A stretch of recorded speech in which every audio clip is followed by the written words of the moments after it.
Hey everyone, welcome to episode 2 of the BTI Podcast. Today, the gang talks about their wipeouts, favorite trails, and recent builds. Enjoy! All right, we're back. Episode 2. We're still trying to get a feel for this thing, but hopefully we've got some fun stuff to talk about. It's spring in New Mexico. We're all getting the bug to ride. This is still snow in the mountains, though, so we can't really get up there, but it leads us to a lot of dreaming, a lot of wishing. It's really a fun cycle for me. I actually really like the seasonality.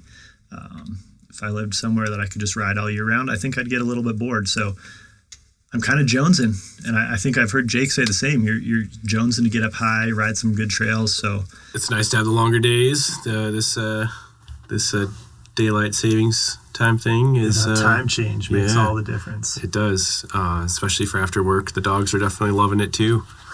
Yeah, I mean, the time change is huge. A little extra daylight. I don't know. I kind of miss having split days, though. Just longer days in general is a boon for me getting out. Like, if I can get out before work, if I can adjust my schedule for it, like, great, going for it. Sometimes, if you're feeling it, 2 rides in a day. Oh, a double day. Double it up. Or something? Yeah, hell no, dude. We do live at 7,000 feet, so it's still cold here, and given that there's still a lot of snow up there, I went split boarding this last weekend. It was sweet. It was kind of surprising. I forgot it was like really good up high in the mountains. So I have a favorite.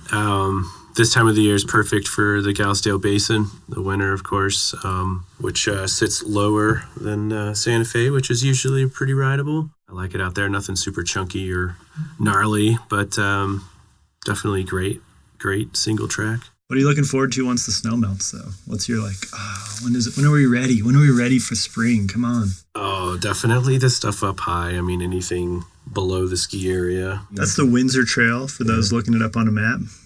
And there's a bunch of others. Rio Medio. Just a huge diversity of riding here. I mean, we do have year-round riding, Totally.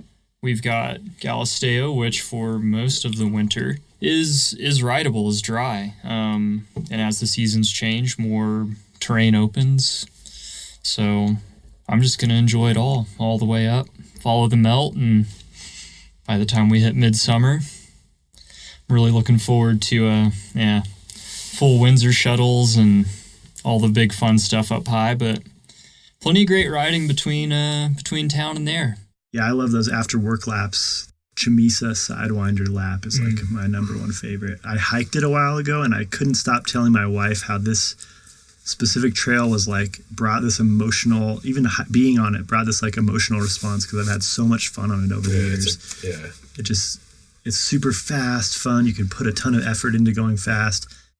All of our trails pretty much are multi-use, but this one is not a good hiking trail. It's not a loop for hikers, so you could feel pretty safe going fast on it. and that's one of the reasons I like it so much. I've seen some folks on e-bikes. Oh, yeah. Heading up that way. Riding up it. Yeah, riding up it. Ooh, crazy. I've seen a bunch of runners. People are out there. You still have to be cognizant, but I might have run up it once or twice. Yeah.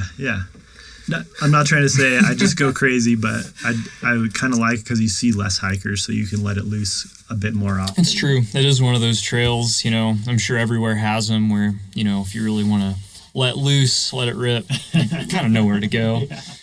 Sidewinder. We've all probably had a couple crashes on that one. I wanted to take a minute just to talk about some crash stories. I think that's kind of fun to listen to. Jake and I were having a discussion about this earlier, so Jake, tell me about your recent Sidewinder crash. Yeah, I was riding this past fall with a good buddy. It was his first time on that entire stretch of trail from Windsor on down and then out Chamisa, Saddleback, or whatever you call it. Saddleback. Yeah, coming down Sidewinder back down to the car though, maybe a mile up from the trail, up before it really kind of before you really let go of the brakes.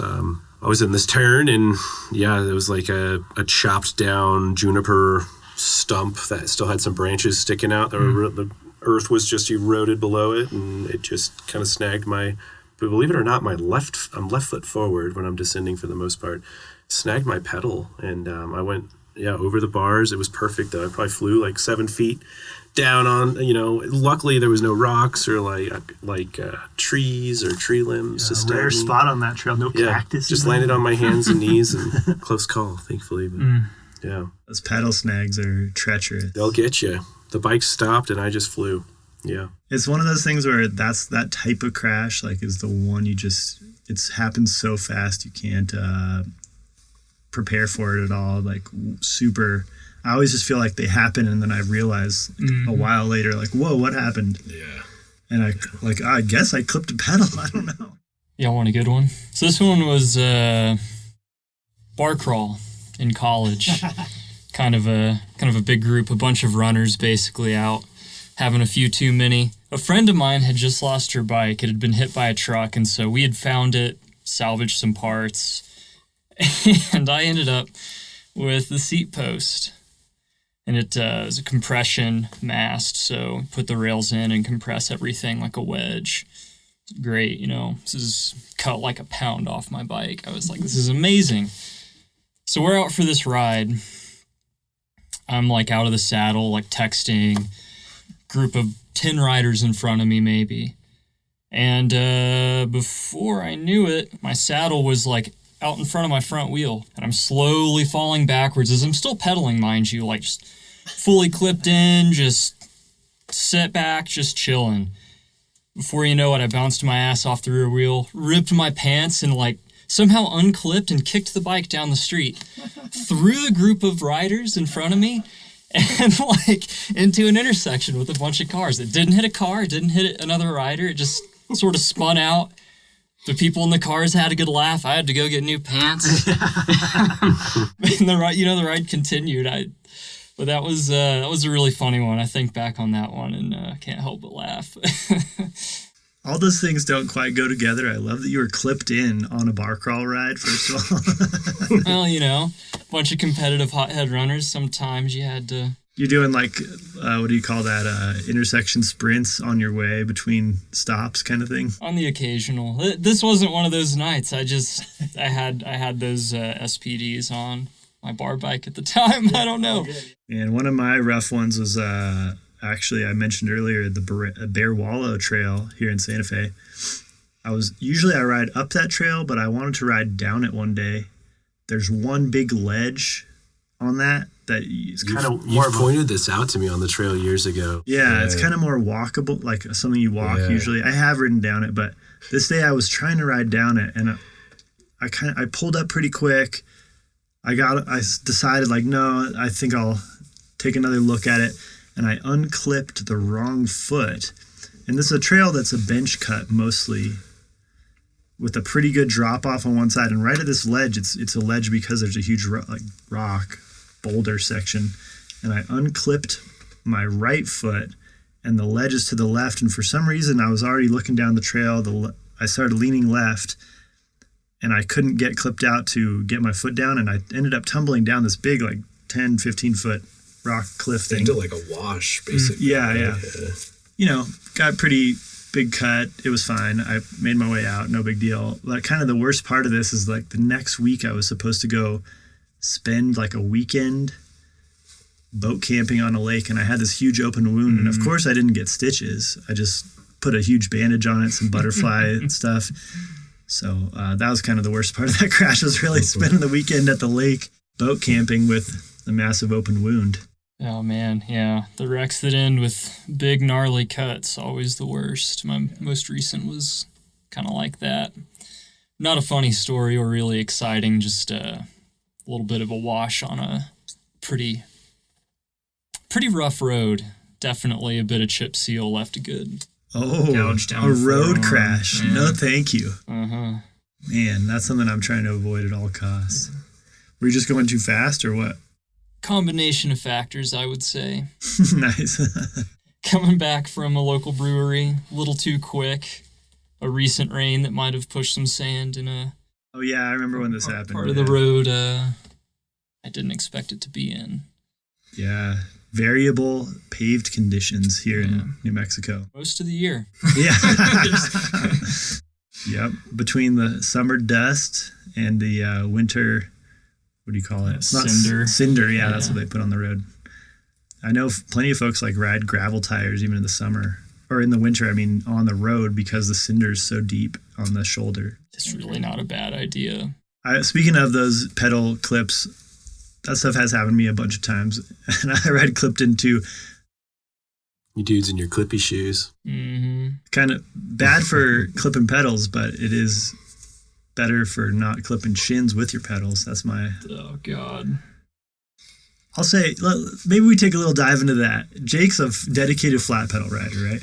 Yeah. I mean, I don't know. I'm not going to argue. I rode, I rode SPD for years. Did you? Yeah. Okay, I loved that. SPD. I still do. 2015-ish, I was getting the dogs out on rides, and I had some sweet deity pedals kicking around, and I was like, let's try these out. I got tired of, trying to get clipped in because of the all the snow and ice in my SPDs. So I went back once on the mountain bike and took them right back off. Nice. I mean, you have a BMX background. It totally Sure, helps. yeah, it's nice. I feel like shoes are getting better too. Yeah. Pedals have gotten better. Shoes have gotten better for... That's Platform probably, folks. I should probably give it another try because I think that would help so much. But I had a couple like bad experiences when I was learning to ride, which was actually in college when I really started riding mountain bikes. But I was like caught a couple real bad pedals to the shin, huge gashes, didn't stop bleeding for weeks. Again, probably should have gone to the doctor, never did. But You should see my shins. They're disgusting. yeah. I actually did get stitches from pedal bite once. Yeah, I was visiting friends in Ohio, drove all the way out to this place called Vulture's Knob. Been there in years. I was super excited. Go to like Bunny Hop or Rock in the parking lot on these flats. I'm borrowing a bike, and I just sliced the shin. Yeah. Nice and deep, good and long. And I was like, well, that's it. Ride's over. Ride's over. That stuff stuck with me enough to just be a dedicated clipless rider, I guess. You're in a couple bruises here and there learning how to ride clipless, so... Yeah, clipless is still very, it's amazing. I mean, I still get kind of bucked in trebly sections where I'm like, Yeah, that's the trade-off for sure. Yeah, we have enough like fast, loose stuff and pretty rough, so I'm always just afraid of getting bounced off. But I think what you said is true, though. The shoe quality, the pedal technology, it's incredible how much stuff has... Yeah, just like, clipless, the right shoe, right pedal combo. Same with flats, I would say. But you're still not getting, that efficiency like true clipless. I feel like that's not one bit the reason I ride them. Yeah. Like, I'll be riding them at the bike park. Not because I'm going to pedal, right? What'd you say? It's like, well, then I'm just kidding. No, yeah, we'll have to... I think you and I are probably similar. I've got some shoes you can Right. see if we can win you over. I'm not afraid of that much thing, but that's like, I'm really afraid of getting a big old pedal. You'll be all right. All right. You can adjust the pins, fine tune things like Martinson, Yeah, no, thank you. Just keep on rocking clipless. Wait, there's a reason why my bar bike had them on there. I'll say that much. Yeah. I had a buddy that was a SPDSL dude, was on a ride, I guess, that ended at a pub. Stepping into the brewery, he placed his foot on a painted parking block and just snapped the shit out of his ankle. Oh, so that was a road pedal setup. So road cleats. Yeah. Clickety shoes. Yeah, I noticed that. I actually saw a ton of the gravel racers, like the top gravel racers, are riding real road shoes in their racing because they're just so efficient, comfortable. I believe it. Yeah. Whatever, but that's a dedication to like never getting off your bike. I saw in the same race that I noticed this. I think it was one of those waffle rides that happened in Arizona. Keegan Swenson is in road shoes and bunny hopped this crazy metal barrier, like a cyclocross style barrier, but this was at a trailhead or something they were coming into. And his second place guy right behind him is like a cyclocross champion, obviously in mountain shoes, jumped off his bike and ran over the same barrier at insane speed. Like, he was way more impressive, where Keegan jumped this barrier, bunny hopped it, this guy ran off and did like a cyclocross dismount and remount at the same speed, and that was crazy. Yeah. If you haven't seen that, check it out. But clearly, like, you're thinking about your equipment in those situations, and pretty interesting trade-off, I think, between those two guys. Cyclocross racing's crazy. Yeah, I mean, as far as the trade-off, I mean, there's a lot of technique, of course. The cyclocross guy, I'm sure, spent plenty of time perfecting that dismount and mount. No doubt about it. Yeah. Probably also like got a little lucky in this situation. Like, there's always a bit of luck, you know? Pinned, yeah. It was insane. I'm sure he does a touch of running here and there to keep the turnover quick. That was it. That was part of it. I think the turnover was wild. He probably only took 4 steps, like 2 on each side of the barrier, but they were 20 miles an hour, I'm sure. Oh, yeah. We've talked a bunch about the local trails. Do you guys have any trails outside of Santa Fe that are like your lifetime best trails you've ever ridden? I mean, 401 in Crested Butte is awesome. That's the classic, right? On the east side of the valley, if I'm thinking of it right. It is a direction down from, Schofield, Schaefer Pass? I kind of forget, but I think when I was there last, I rode a trail on the other side of the valley. It's just another one of the 403s, 405 maybe. It blew my mind. I had ridden 401 like right earlier in the weekend, and then I rode that one. Epic. 401 is east, yeah, now that I'm thinking about it. Yeah, I've ridden that. That's really cool. Try that on the other side of the valley. It's like way harder to get to. It's not an easy loop. You kind of have to shuttle a bit of it or make a long road ride to get up there, but it's like super steep and then built just as good. So it's just really fast, like really, really great riding. Yeah, from what I hear, they've built a lot in that area in the last 10, 12, 15 years. Yeah. We'll just take a little aside. I was camping right in that campground right there between the top and bottom of 401, right near where that other trail comes out. Of Gothic? Yeah, in Gothic Canyon. With the family, I got a little kid, and I was out there fishing on the little beaver ponds in the middle of the river. My family brought the dog out as I was fishing after a little while, and the dog like dove into this beaver pond. And we didn't know really exactly what. She's not a great swimmer. She was all freaked out, but we realized she was chasing a deer that was like hiding in the willows of this beaver pond, like 10 feet away from me. And once the dog was there, everything broke loose. Dogs diving in the beaver pond. It was really cool. I love that area, and there's just so much to do. Yeah, that was my one trip. I went to 401. That was it.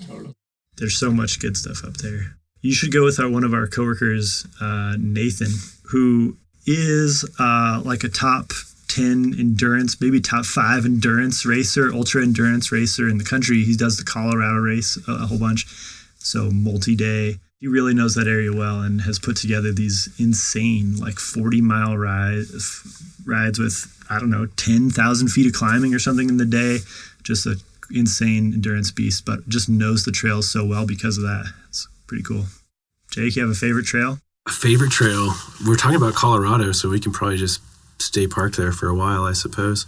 Salida's really cool. Yeah. I really like, speaking of Nate, I like some of the CT stuff that goes through the Engineer Mountain-ish area. Oh, I don't know that. Kind of up close to Silverton. Yeah. That stuff is just really cool. I'd love to have Nate give me a tour of that area. Mm-hmm. He knows it super well. Do you think that's like something you want to bike pack? I'd love to bike pack up there. The times I've ridden up there, shoulder season with monsoons, and I usually get kind of monsooned out. It's a short season because the snow doesn't melt until July usually, right? And then it's monsoons in August basically. So Salida's amazing. In fact, got to ride a little bit of that stuff with Nate. The stuff off Monarch, that stuff's insane. That's top of my list for Golly, sure. Monarch is incredible. Fusis and Greens, I believe. Oof. Never ridden over there. It's Lived really good. close enough, but never went that direction. That'd be a pretty cool BTI trip. We should definitely do that. Yeah, it's endless up that way for sure. I don't know. What about not in the Intermountain West? Pete, you lived in the Northwest for a while. Yeah, I lived in the Northwest, but I didn't ride bikes there nearly as much as I should have. So I don't have great Northwest stuff. I was going to throw in there Downeyville's like one of my top trails. And I haven't ridden it in 12 years or something like that. But such a cool, like long string of fast single track. It just goes and goes, and your hands freeze up, and you can't open your claws anymore, and it just keeps going, and it's good the whole time. Yeah, Downeyville's pretty wild. I've never like pedaled the whole thing the way that the all mountain race does, the Downeyville all mountain race, but that's kind of like on my bucket list to go ride again, race it maybe even someday. I'd love to. I can't stop thinking about the Chama Charmer stuff up in northern New Mexico. That stuff's beautiful. Yeah, tell us more about that. That's like low key. Nobody knows about that. It's kind of like a bike packing thing, right? Yeah, it's pretty common for, I guess, bike packing, and it's the Continental Divide goes through there, and it's epic. There's plenty of routes. So you can do a couple different routes, of course, up there. Derek, you've ridden some of the stuff north of there. North of Cumbres, never down into northern New Mexico. Yeah. So tell us where you'd start. So we started in Cumbres Pass, Colorado, and rode to basically Echo Amphitheater. So we pop out at Martinez Canyon there.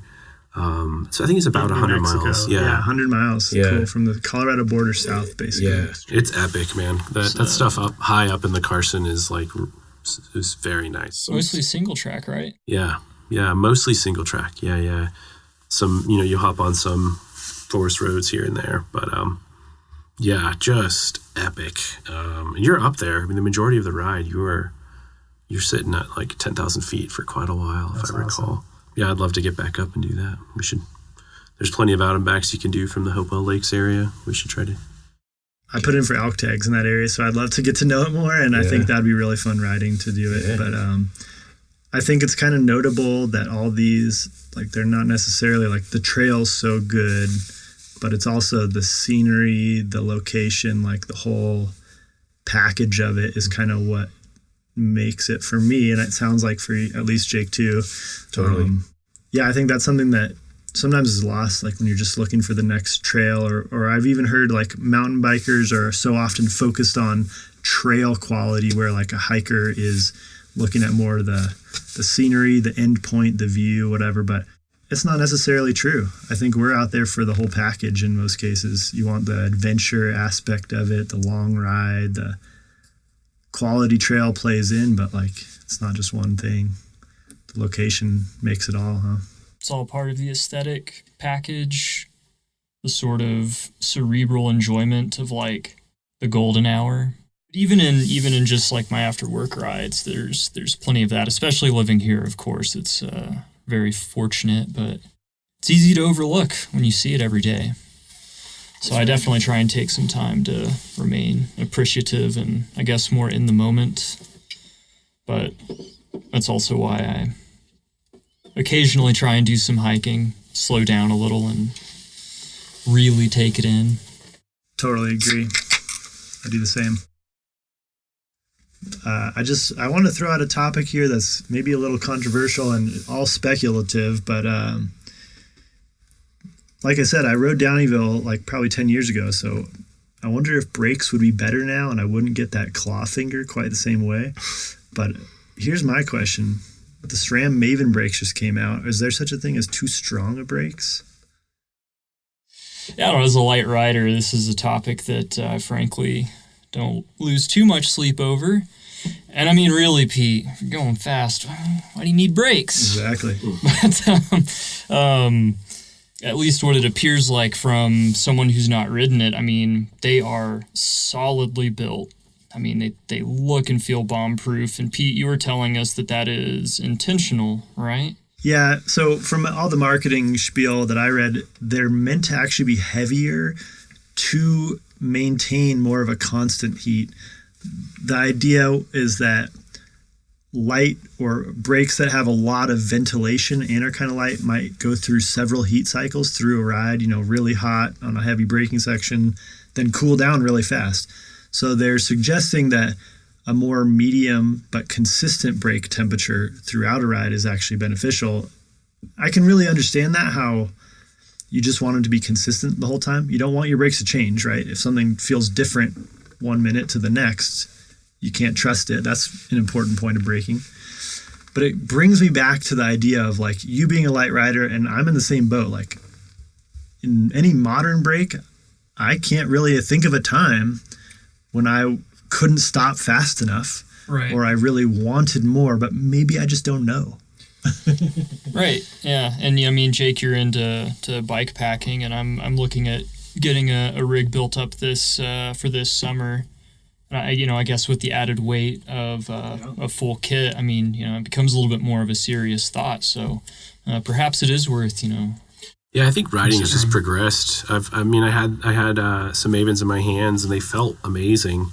I just think with e-bikes and Surons, and also progressive downhill riding and enduro riding, like it's only getting gnarlier and faster. Yeah. And so I haven't tried them, but I'd say it's probably tough to say if it's too much brake. It's got to be enough for. Do you think there's some like technical advantages? I mean, like, do most mountain bike riders reach like a critical temperature of mineral oil in a normal brake? I mean, is that Great question. I mean, I think this really speaks to the fact that those brakes are meant for a specific rider, and I don't think they're necessarily marketing them for every rider out there. right, So of course. For how fast I ride, man. Exactly, my friend. So Pete, you're you hauled a pile of parts in the front door this evening. yeah, What are you on what the are you opposite working on side there? of the Maven build, they definitely don't have a Maven brake setup. I have a gravel bike that I'm rejuvenating with some new wireless parts. I love it. That alone has me sold. Wireless brakes on this one. I mean the combination of a road shifter and a mountain derailleur, that's fantastic. No little doodad or gadget on the ass end of the derailleur. That's nice. It's nice. It's so easy. The truth is he'd been battling that front derailleur cable routing for years. It's true. That's the funny part is I'm sinking a bunch of money into a gravel bike that I've had for several years. It's tough to justify the investment, but the cable routing was not working for me. The cables went out a little rubber hatch right at the bottom bracket and then back in, seemingly for no reason other than to get contaminated. And then the front derailleur went this really crazy 90-degree angle right up to the derailleur, and it just never worked. Front or rear really worked that well, so that inspired me to do this Axis wireless build. I'm going to do a GX mountain derailleur with a force shifter brake lever. So combining road and mountain with Axis, it's really easy. Who thought it was okay to call that mullet? Yeah, I don't know. That's like already been out there. I didn't create that. But that's what a bunch of these gravel racers are running. And but I hemmed and hawed about what cassette to go with, and I ended up buying an E13 946 12-speed cassette. So it's kind of right in between the SRAM, what's it called? Explorer cassette and a GX 950 or 1050. Yeah, so we'll see how it goes. I have a big old front ring on there, but I can change that pretty easy. So if it's too big, I can step myself back down to a more moderate gear ratio. That 9 should be pretty fun. We'll see. I doubt I'll use the 9 that much. To tell you the truth, that was the least important part of that cassette. Well, it does double as your road bike, right? Yeah, it's the one drop bar bike. It's the only loopy bar that I'll be riding, so it's got to do all the things. Most of my bikes right now are drop bar. Yeah, because they're fun and you can ride tons of stuff with them. Like we can go ride the La Tierra local mountain bike trails, and they're really fun on the gravel-ish bikes. Standard after work before I hit the brewery on the way home. Yeah, there you kind go. of ride, Exactly. Jake, you working on anything? I refreshed the full suspension. You got it running. Yeah, I got it spring tuned. Might need to see a pro on the rear derailleur. I think what I need to do is I think I need to align my hanger. But yeah, it's pretty much ready. It's stole the wheels from the hardtail too, and it just feels so fast. That's one of those cool things about having multiple bikes, is being able to swap parts. It's dangerous though. Yeah, Right? It's dangerous because now I have like 2 bikes that are stacked up with like parts swapped. I've got the parts to fix them, but it's spring, right? We'll get them rolling. I don't know. I don't know about you guys, but talking about bike parts all day, and especially when I was like wrenching in any way, I never wanted to work on my own bike. So my own bike is always in the worst condition. Yeah, I don't know if it's burnout or just like I'd rather just go put it to use, or maybe I'm just lazy. That's really what it comes down to. But yeah, I agree. When I was in a shop, everyone's stuff was dialed but mine. But none of that really mattered to me, man. You know? Yeah, that's it. Me neither. Like, I don't really care if my derailleur misshifts here and there. Like, ooh, yeah, nothing like after a long day of spinning wrenches, looking at your own pile of parts and wishing you had another hobby.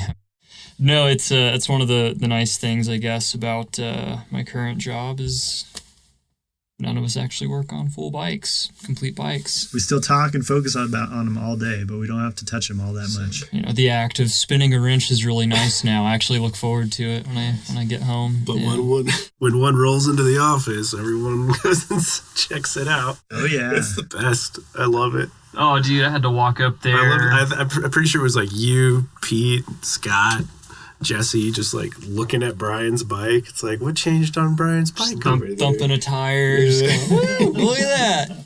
Oh, yeah, I mean, he's got one of those Fox gravel forks. Yeah.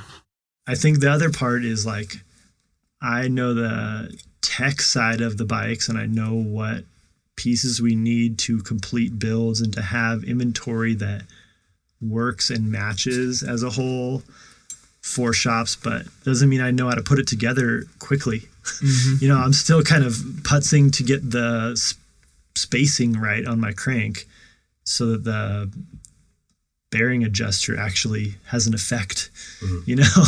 And when the spindle is a little tight through the bearings, I kind of freak out, but I know it's the right combination. Yeah. So I think that's like the next, that's the piece that I'm missing is the actual hands-on, but I can tell you all the parts that go together. Yeah. That's why I always try to struggle through my own build. As frustrated as I get, there's a ton of satisfaction to riding that. We hope you guys are enjoying the podcast. If you have anything you want to know about BTI's processes, the history of Derek, Jake, or I, or any other cool stuff, make sure to leave some comments. We'd love to get some more direction and hear what's you actually enjoy listening to. We're just a couple of bike industry guys, been in the industry for a long time, and just kind of chatting about our experiences. So we love riding bikes. We love doing other things too.